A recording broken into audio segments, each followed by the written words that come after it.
Who can't you believe is still alive? Mikhail Gorbachev. I was amazed to discover that the former leader of the USSR is still alive. Clint Eastwood. Not necessarily surprised he's alive, but like how he's living. He's in his 90s and seems to be doing great still. Still making movies. Mel Brooks. Bob Dole. He was 73 when he ran for president, in 1996.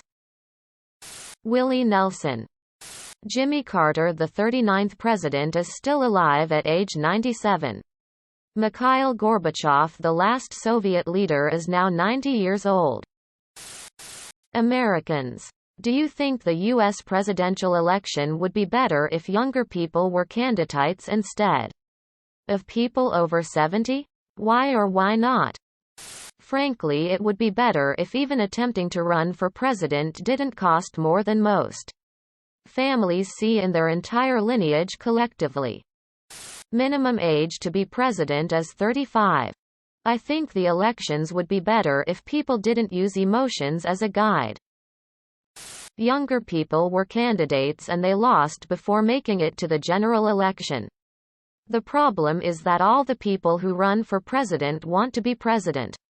You gotta be at least a little nuts to want that. Over 70. Under 70. People get elected because they fit the moment. Career politicians know how to win because they know what to say.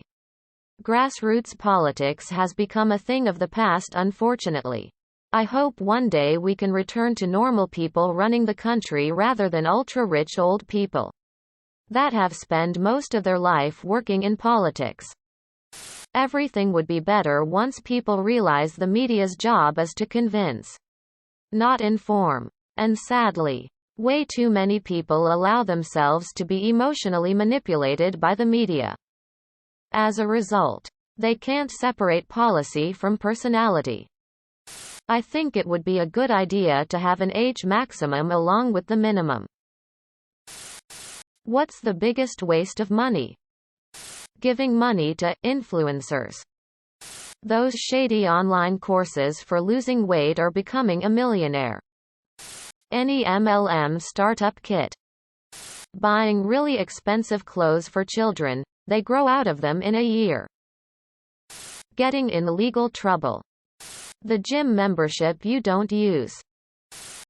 What's something your mom doesn't know? She knows nothing about the Neptunium-237 decay chain. How to scan documents and convert them to PDF and upload them to email. When I was 18, I came home high as hell and my eyes were bloodshot red. My mom asked me what was wrong with my eyes and I told her it was allergies. She went over and brought me some Visine. Bless her heart. That me and her friend are meeting to discuss her health. We strongly suspect she has dementia. I grew up to be a good guy, Mom. That the weird scar on my leg is from when my friend accidentally stabbed me when we were 16/17. What is a red flag that most people are unable to see early on in a relationship or while dating? Keeping relationship secret. Actually hiding it from her friend to the point no knows. Not private. Secret. Always having strange reasons to not want to see you. Forgetting your plans. Being defensive or bit of a standoff. Edit. I've seen a few people suggest and tell stories about memory issues or responsibilities that demanded full-time attention. And I just wanted to clarify that the case with my ex doesn't relate to any of these. My ex simply didn't have respect for my time or feelings and was just using me for sex when she was bored. Cutting you off from your friends. And not permitting you to socialize without them. Recently lost one of my besties to a new beau who won't let her out of his sight. We'll catch up when it all goes south. The jabs they claim are just jokes. When everything revolves around what they want to do. Their job. Their social life. Hobbies. Where they want to live. Go out to. Go on holiday to. Until you get to the point where you don't even know what you want to do anymore. It starts small, but builds quickly, and you might not realize until it's too late. When you make suggestions or organize things, it's usually met with negative comments. Or the other person acting like a spoilt brat because it's not good enough. Never good enough. So you just don't bother anymore. My ex called herself a pathological liar and told me she would never lie to me. And cried to me multiple times over the phone begging me not to leave when I told her to chill out. And I am not going anywhere. And #X200B. I was a bit naive since she had never really hurt me at that point. Have you ever met a person who radiated evil? What were they like?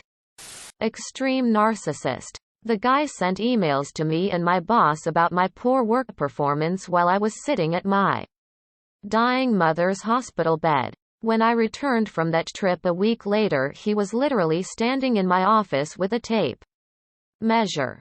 Apparently he took my absence as an opportunity to take my office permanently. I have a higher job title than this guy to top it off.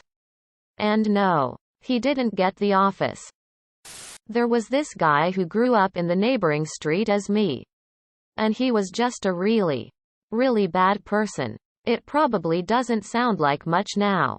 But when he was about 11, he'd do things like borrow video games, never give them back, and then just swear blind he never borrowed them in the first place. This sounds minor, but it kind of went from there really. As he got older, he'd start to steal money, beat the shit out of people for no reason, etc. His ex-girlfriend took out a restraining order on him after they broke up because she was frightened of him. The best example I can give of what he was like was when he heard that someone had said something about him that he'd taken offense to.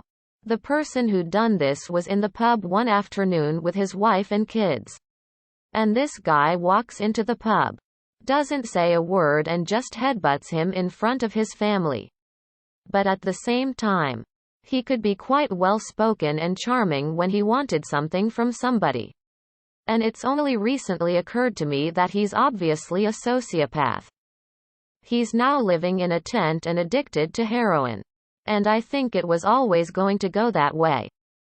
I was at school with Daniel Button. There was never any doubt he was going to end up in jail. I don't think I'm the only one who's surprised he only killed one person. In fact, I would not be surprised if he killed others and wasn't caught. He might be out of jail now. I'd like to find him.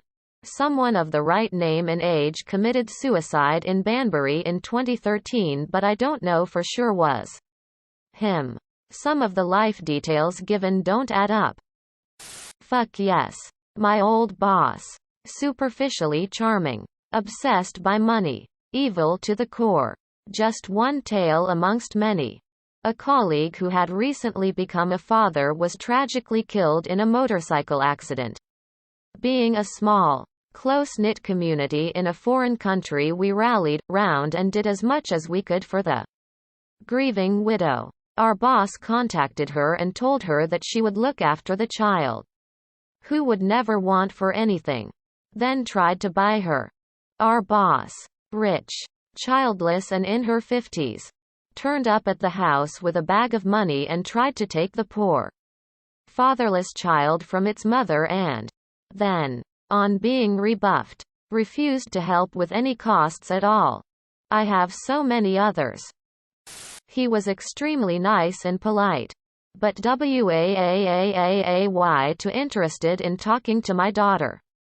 Ended up telling her to scream if he ever tried to speak to her and to never go around him, and telling him that he had no business coming anywhere near her. He was my aunt's husband and they were staying at my grandma's house while waiting for their house to be ready. Once they moved out, my cousin, his adult stepdaughter, admitted that he used to talk to her about her vagina on a daily basis and tell her that it smelled good. He absolutely radiated evil. No matter what he looked, acted like. He also kept asking about our dogs. What would they do if someone broke in? They will attack. Just like they're trained to do. What if someone had a weapon? Well, so do I. And my 4 guard dogs can smell you before you ever get in the door. We changed to better, stronger locks. Yep. I worked at a psych hospital for a bit and encountered a couple very evil people. The scariest were the ones who were attractive and polite, funny. But when they looked at me, I could just feel that I was nothing but prey. Subscribe, my brothers.